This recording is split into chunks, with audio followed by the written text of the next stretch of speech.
Breaking Democrat leading fundraising arm crashing and burning. Wow. All these investigations. We finally have a president that's willing to go in and find corruption and fraud and doing something about it. And the rats are all fleeing the ship. We're talking about Act Blue. Uh, so we're going to get into it. We're going to talk about it. But before we get started, go ahead and hit that like button.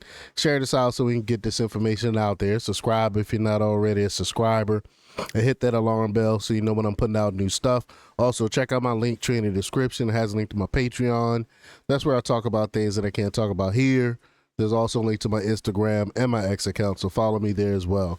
All right, so let's get into this news. Now, this comes from the Right Scoop, and they report that the New York Times has an article tonight about Act Blue, the big Democrat fundraising arm that helped them raise tons of money for campaigns all across the leftist spectrum, crashing and burning as people are abandoning ship as Republicans in Congress begin to investigate the shady and likely criminal organization. We know how the Democrats run things, right? They are not afraid to skirt the law. But here's what they report. Act Blue, the online fundraising organization that powers Democratic candidates, has plunged into turmoil with at least 7 senior officials resigning late last month and a remaining lawyer suggesting he faced internal retaliation. Wow. The departure from Act Blue, which helps raise money for Democrats running for office at all levels of government, come as the group is under investigation by congressional Republicans. So if everything's on the up and up, they got nothing to worry about, right? Isn't that what they say? But they have advanced legislation that that some Democrats warn could be used to debilitate what is the party's leading fundraising operation. The exodus has set off deep concerns about Act Blue's future. Last week, 2 unions representing the group's workers sent a blistering letter to Act Blue board of directors that listed the 7 officials who had left. The letter described an alarming pattern of departures that was, quote, eroding our confidence in the stability of the organization.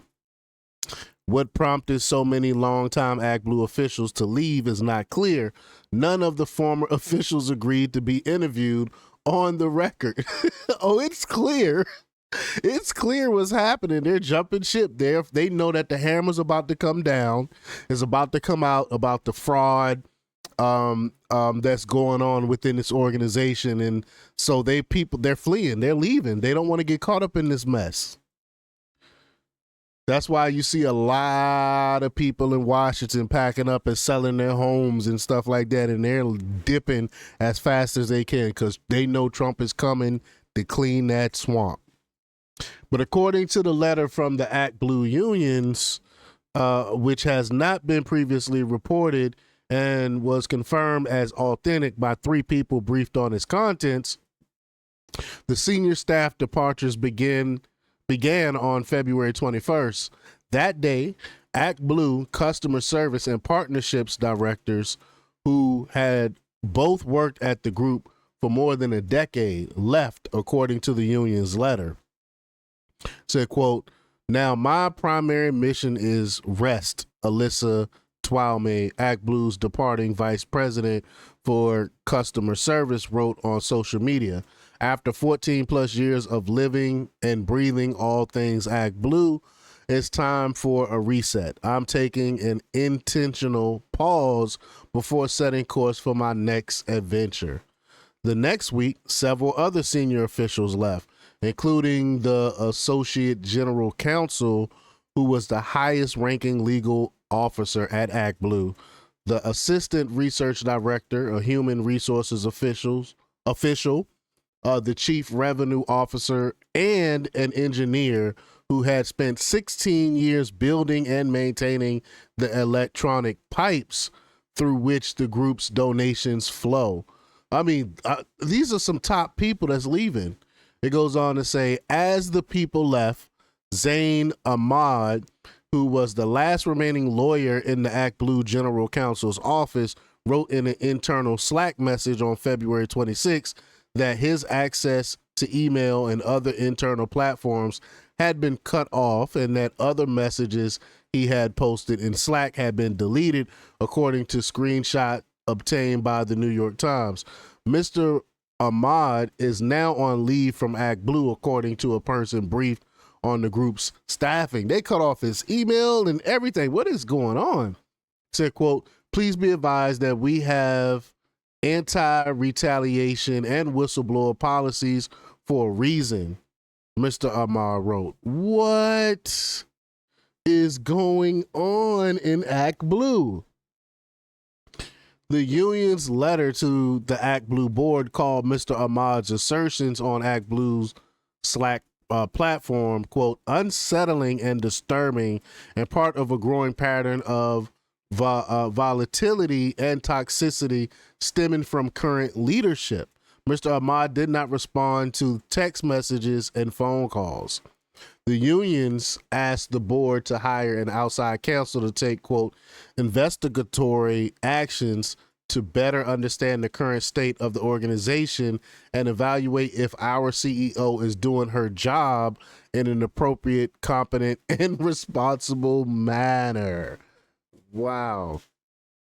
Act Blue's chief executive, Regina Wallace-Jones, did not respond to requests for comments. Ms. Hughes, the spokesperson for the group, did not comment on Mr. Ahmad's claim of retaliation or the staff union's concern. If Act Blue were to become severely diminished, Democrats running for office at all levels of government could face setbacks in their efforts to raise cash.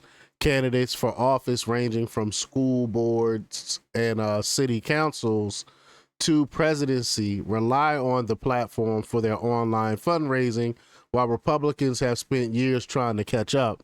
And while there are some alternative platforms, none have the scale or the reach of Act Blue. Wow. This is crazy news, right? James O'Keefe did a number of videos investigating Act Blue years ago, exposing their fraud, and likely got the ball rolling on this now collapse of the organization. What was that old organization Democrats had back in the day under Obama? Man, it slips my mind, but they were corrupt as well, and that's why they ended up shutting down. Gosh, I could not think of that group. Slipped my mind. But all of this comes as big party donors on the left are undoubtedly still fuming about how Kamala wasted millions and millions during her failed campaign to become president. She lost almost $1.5 billion. It ended up $20 million in debt. How do you mismanage money that bad? Imagine if she had control of our country, how bad things would be right now. And now that Republicans are empowered, this organization probably won't survive if what we all believe happened there really happened, and they can prove it. Get ready for claims of weaponization of Trump's DOJ. We know it's coming. They don't care. They don't care that this entity is committing fraud. They're gonna just say, "Oh, Trump is going after his political enemies." They're gonna use it, but and they're gonna just straight disregard or skirt past the fraud that's going on with these organizations. But y'all let me know what y'all think about this. Leave your comments down below. Like, share, and subscribe, and check out jjthepsychotherapist.com for the latest in news. Until next time, peace.